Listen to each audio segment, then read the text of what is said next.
Naka-vlog. Ay ko. Ang yakas na. Bye-bye. Pwede ang Domingo pa. Ano ba yun? Dali na. Ayan po talaga ang totoo namin sitwasyon. Dahil na magulo, inumun mo yan. Ini sa imo nga ni.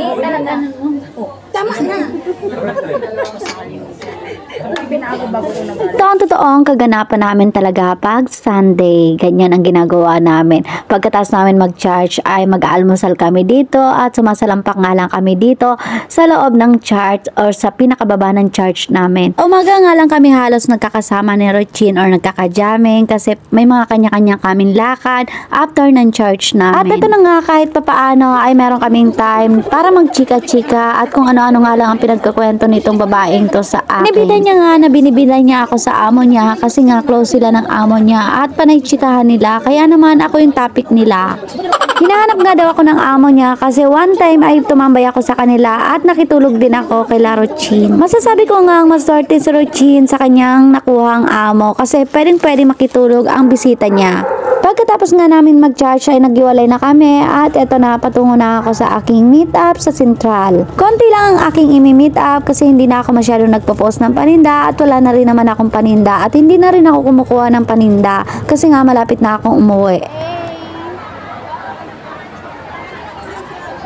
Pagkatapos ko ang i-update yung mga ka-meet up ko ay eto na si Mado. Ito ay taga-lugar lang din namin sa Bicol at taga-Minalabak siya. At magkapit-bahay lang kami dito sa Yunlong. Sa tinitirahan ko dito sa Hong Kong. Hindi nga siya madalas mag-day off. Lagi lang kami nakikita tuwing magtatapon ako ng basura o kaya naman pupunta siya sa boarding house kasi isa lang na boarding house ang tinutuluyan namin. Basta talaga mga Pilipina, asahan mo na pagdating sa chika ay dire-diretso na. At dahil wala naman siya kasama dito sa paggagala sa Hong Kong, ay sabi ko nga ay sumama na lang din siya sa amin kasi gagala kami at para din makagala na rin siya. Total naman, nandito na siya sa Central. Nandito na rin sila sis IG at may kasama siya na taga-lugar din nila at bago lang dito sa Hong Kong. Stress na to ng hapon at syempre magla-lunch pa lang din kami at ito nga yung kinakain ni sis IG. At eto naman yung kasama ni sis IG at ayan si Mado na taga sa amin. Nakikita nyo madalas sa aking mga video na kami lang tatlo ni sis IG at ni Desai ang magkakasama. Ngayon ay meron nang dumating at meron na sila makakasama bago man lang ako umuwi. Yung kabago-bago nyo lang dito, nag-iinapati kayo ng ganyan. You must be thankful. English. Alas 12. Pera na yan. Tapos hindi lang mo ubusin. Mayaya ka na. Si Mado.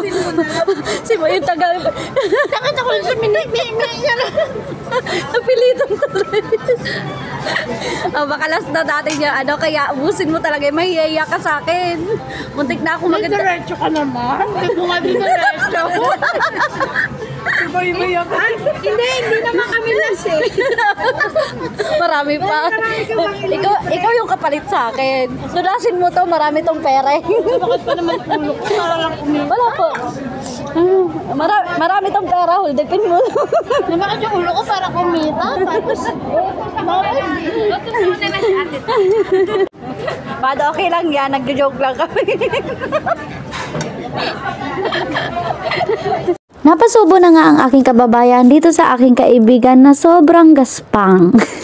At walang iba kundi si IG. Pagkasama nyo nga itong tao na to, ay pag may mga problema kayo, ay makakalimutan nyo. At dahil wala yung kapatid niya na bida-bida, ay siya muna ang nagpabida-bida. Dito lang to, ang papalitan, ang remittance po na bago, ayan. Sa MYX. Pagkatapos naman namin kumain at nagpapalit nga ako ng $2 to peso para pag uwi ko ay meron akong Philippine money, ay pumunta na kami dito sa Causeway Bay. Dito kami nag-exit sa Exit A dito sa Causeway Bay para mapuntahan namin yung Blackpink in the air. Charis. At nandito na kami sa Causeway Bay sa Exit A. Siyempre, pang-apat ko na tong punta dito sa Causeway Bay at dito pa rin to, nag-iiba-iba lang ng design.